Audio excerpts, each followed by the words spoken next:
Accounting Standard S1. Issued 1979. Presented to you by http://sales.blogspot.com. Email icaii.com.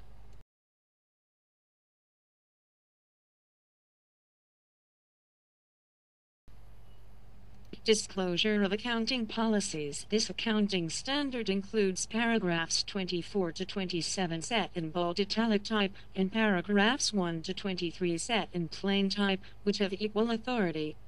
Paragraphs in bold italic type indicate the main principles. This accounting standard should be read in the context of the preface to the Statements of Accounting Standards.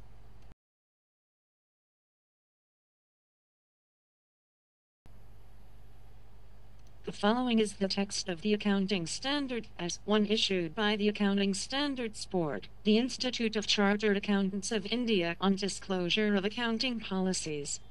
The standard deals with the disclosure of significant accounting policies followed in preparing and presenting financial statements.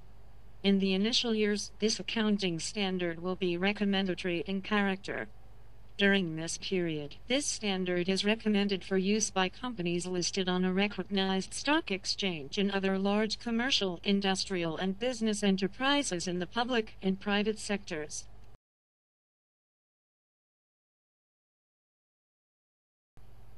Introduction. Para 1. This statement deals with the disclosure of significant accounting policies followed in preparing and presenting financial statements. Para 2. The view presented in the financial statements of an enterprise of its state of affairs and of the profit or loss can be significantly affected by the accounting policies followed in the preparation and presentation of the financial statements. The accounting policies followed vary from enterprise to enterprise. Disclosure of significant accounting policies followed is necessary if the view presented is to be properly appreciated. Para 3. The disclosure of some of the accounting policies followed in the preparation and presentation of the financial statements is required by law in some cases. Para 4. The Institute of Chartered Accountants of India has, in statements issued by it, recommended the disclosure of certain accounting policies, e.g., translation policies in respect of foreign currency items. Para 5. In recent years, a few enterprises in India have adopted the practice of including in their annual reports to shareholders a separate statement of accounting policies followed in preparing and presenting the financial statements. Para 6. In general, however, accounting policies are not at present regularly and fully disclosed in all financial statements. Many enterprises include in the notes on the accounts descriptions of some of the significant accounting policies. But the nature and degree of disclosure vary considerably between the corporate and the non-corporate sectors and between units in the same sector. Para 7. Even among the few enterprises that presently include in their annual reports a separate statement of accounting policies, considerable variation exists. The statement of accounting policies forms part of accounts in some cases, while in others it is given as supplementary information. Para 8. The purpose of this statement is to promote better understanding of financial statements by establishing through an accounting standard the disclosure of significant accounting policies and the manner in which accounting policies are disclosed in the financial statements. Such disclosure would also facilitate a more meaningful comparison between financial statements of different enterprises. Para 9. Certain fundamental accounting assumptions underlie the preparation and presentation of financial statements. They are usually not specifically stated because their acceptance and use are assumed. Disclosure is necessary if they are not followed.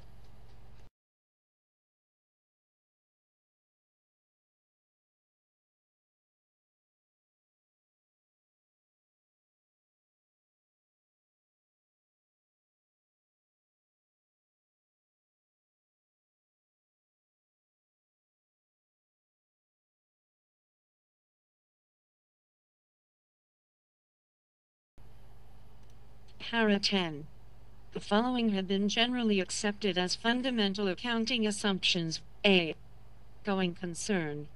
The enterprise is normally viewed as a going concern, that is, as continuing in operation for the foreseeable future. It is assumed that the enterprise has neither the intention or the necessity of liquidation or of curtailing materially the scale of the operations. B. Consistency. It is assumed that accounting policies are consistent from one period to another. C.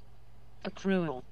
Revenues and costs are accrued, that is, recognized as they are earned or incurred, and not as money is received or paid and recorded in the financial statements of the periods to which they relate.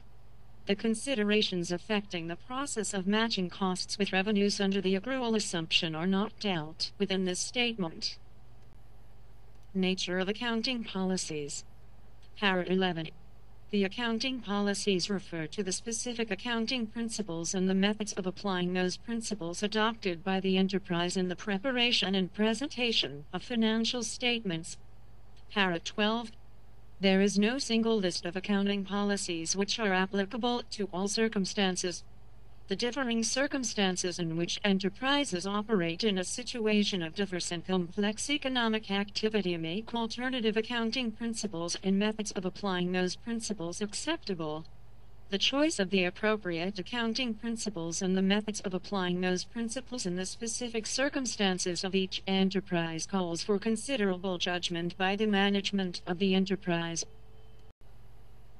Para 13. The various statements of the Institute of Chartered Accountants of India, combined with the efforts of government and other regulatory agencies and progressive managements, have reduced in recent years the number of acceptable alternatives, particularly in the case of corporate enterprises. While continuing efforts in this regard in future are likely to reduce the number still further, the availability of alternative accounting principles and methods of applying those principles is not likely to be eliminated altogether in view of the differing circumstances faced by the enterprises. Areas in which differing accounting policies are encountered. Para 14. The following are examples of the areas in which different accounting policies may be adopted by different enterprises. Methods of depreciation, depletion, and amortization. Treatment of expenditure during construction. Conversion or translation of foreign currency items. Valuation of inventories. Treatment of goodwill. Valuation of investments. Treatment of retirement benefits. Recognition of profit on long-term contracts. Valuation of fixed assets. Treatment of contingent liabilities. Para 15. The above list of examples is not intended to be exhaustive. Considerations in the selection of accounting policies. Para 16. The primary consideration in the selection of accounting policies by an enterprise is that the financial statements prepared and presented on the basis of such accounting policies should represent a true and fair view of the state of affairs of the enterprise as at the balance sheet date and of the profit or loss for the period ended on that date.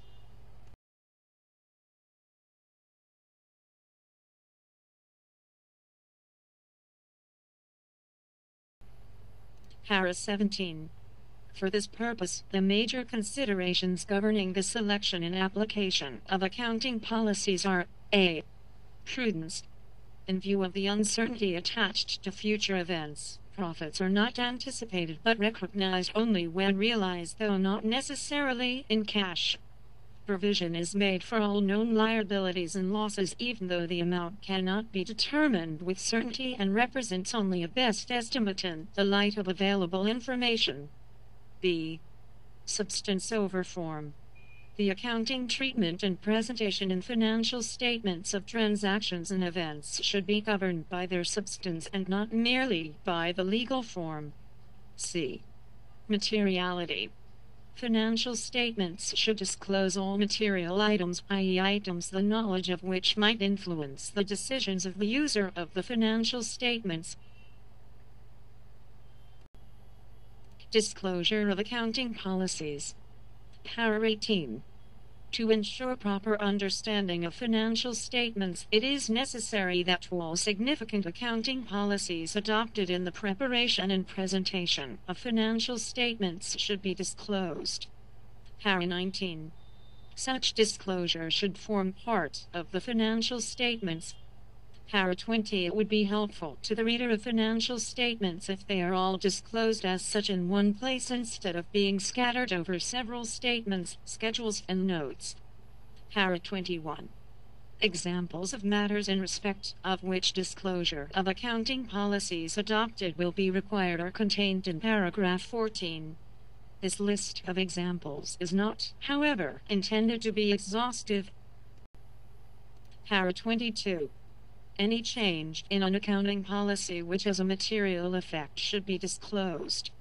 The amount by which any item in the financial statements is affected by such change should also be disclosed to the extent ascertainable. Where such amount is not ascertainable, wholly or in part, the fact should be indicated. If a change is made in the accounting policies which has no material effect on the financial statements for the current period but which is reasonably expected to have a material effect in later periods, the fact of such change should be appropriately disclosed in the period in which the change is adopted. Para 23. Disclosure of accounting policies or of changes therein cannot remedy a wrong or inappropriate treatment of the item in the accounts.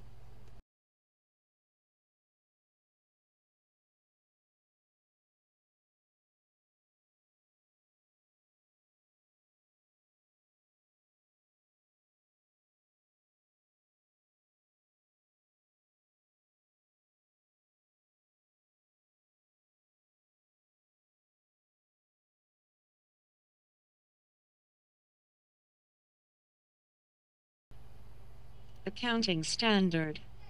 Para 24. All significant accounting policies adopted in the preparation and presentation of financial statements should be disclosed. Para 25. The disclosure of the significant accounting policies as such should form part of the financial statements, and the significant accounting policies should normally be disclosed in one place. Para 26. Any change in the accounting policies which has a material effect in the current period or which is reasonably expected to have a material effect in later periods should be disclosed. In the case of a change in accounting policies which has a material effect in the current period, the amount by which any item in the financial statements is affected by such change should also be disclosed to the extent ascertainable. Where such amount is not ascertainable, wholly or in part, the fact should be indicated. Para 27. If the fundamental accounting assumptions, viz. going concern, consistency and accrual are followed in financial statements, specific disclosure is not required. If a fundamental accounting assumption is not followed, the fact should be disclosed.